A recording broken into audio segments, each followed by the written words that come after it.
The Surrey Animal Shelter is a state-of-the-art facility full of animals looking for a home, including a cat named Christopher. Christopher is currently dealing with an eye problem, which requires daily treatments. Because of these daily treatments, Christopher has become hesitant towards syringes. Hi, I'm Shelley, and I'm the manager of the Surrey Animal Resource Centre.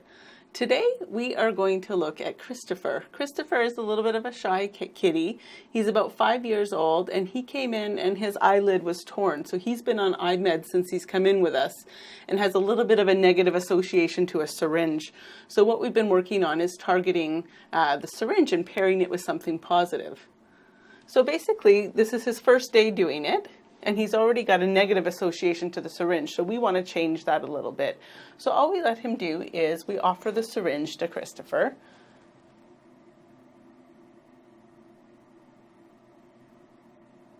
And we wait for any kind of movement towards it. Sometimes we can make it easier by putting it a little bit closer. And if that doesn't work, what I'm going to do is I'm going to cheat a little bit, and I'm going to rub it in the treats. Make it smell like the treats so he's more inclined to sniff it. There, good boy. And then give him a treat for that. Now this is something you can do with a clicker, but with a shy cat sometimes the sound is a little bit intimidating. Yes, so you can use your voice as a click as well, just to mark that what he's getting the treat for is for touching the syringe with his nose.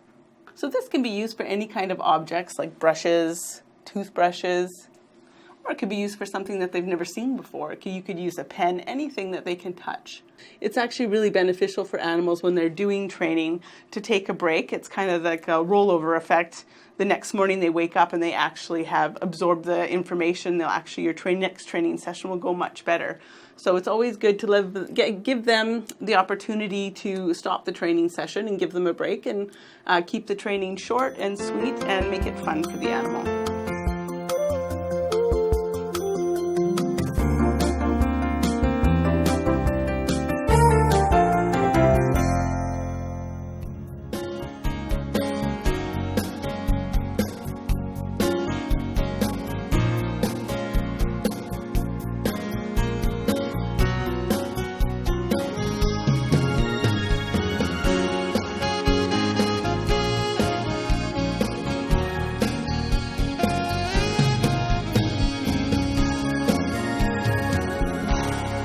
Next up, we have a beautiful bunny named Babs. He's only 5 months old, and he is probably the most social bunny I've ever seen come through the shelter doors.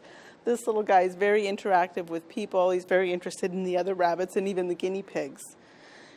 He would definitely make a great addition to the family. He would, even for children that are interested, because he's a lot more social than a lot of the rabbits that we've come in. So before coming into the shelter, he's obviously had some really pleasant experiences with people and definitely seeks out your affection.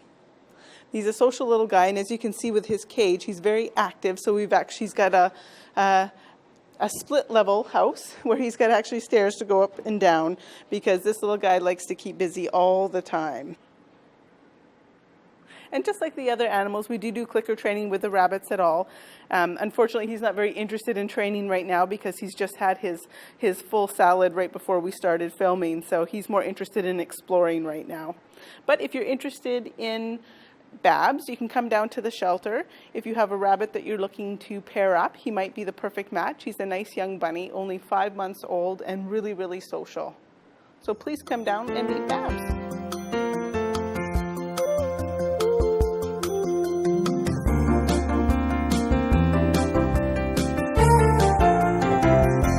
Next up, we have Coco. Coco came in with her buddy Gus, who's at the vet right now getting a dental. And then it will be Coco's turn for her dental. So they're both senior dogs, about 10 years old. And again, just the importance of making sure that you're brushing your dog's teeth, especially as they get older. Coco does have a little bit of a sensitivity around the mouth, and it could be due to dental pain. So what we're working on is targeting, and she is a little bit worried about objects in your hand. So we're starting with just the little brush that goes on the end of the finger and getting her to target that for treats. Coco. So if she sniffs it, then she gets a treat.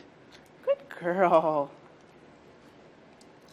Yes, good job. She doesn't even necessarily have to touch it at this point, as long as she's moving towards it. Good girl. Yes. And from there, we can progress to actually getting a bigger toothbrush or getting into her mouth. It's really the brushing action that's more important than the toothpaste itself. And of course, you want to make sure, oh, she knows sit and shake a paw, so she wants to try that to get the treat. And sometimes they'll do a behavior they're more comfortable with to get the treat. So touching this is a little bit intimidating for her.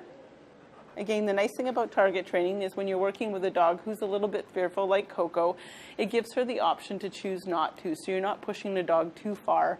And if they stop offering the behavior that you're asking for, then you just stop rewarding. So again, it's their choice.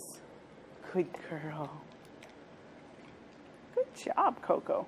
So Coco is going to be up for adoption once her dental is done.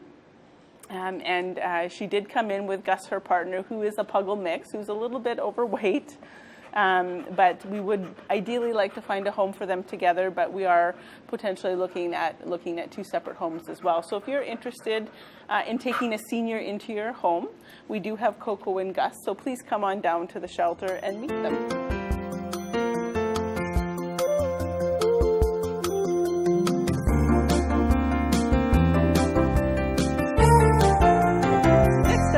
Cali. She's a young adult cat that came into the shelter. She's not quite a year old, and she is looking for her forever home. She's a little bit intimidated being out in this bright windowed area, but she's typically your typical playful kitten and would love to be part of your family.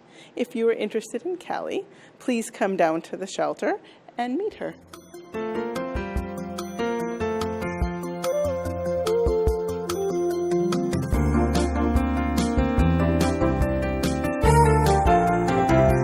And last but definitely not least is our beautiful Toby. Toby is about a 9-month-old husky that came into the shelter and is now looking for his forever home. This boy has got energy to boot, and he loves the snow, as you can see. We've been have him on an intensive training program to try to fulfill his energy needs. He definitely really does like to play with other dogs. He is definitely going to need a home with someone who can harness that energy and definitely give him an outlet for things to do. He's not a dog you'd want to just kind of leave at home all day to come up with his own things to do, because he is very creative, and you could come home to some surprises at the end of the day. He probably would be a good candidate if you were going to put him in like a doggy daycare, or have someone who can come in and walk him throughout the day until his energy needs are a little bit less. So come down and meet Toby before the snow goes.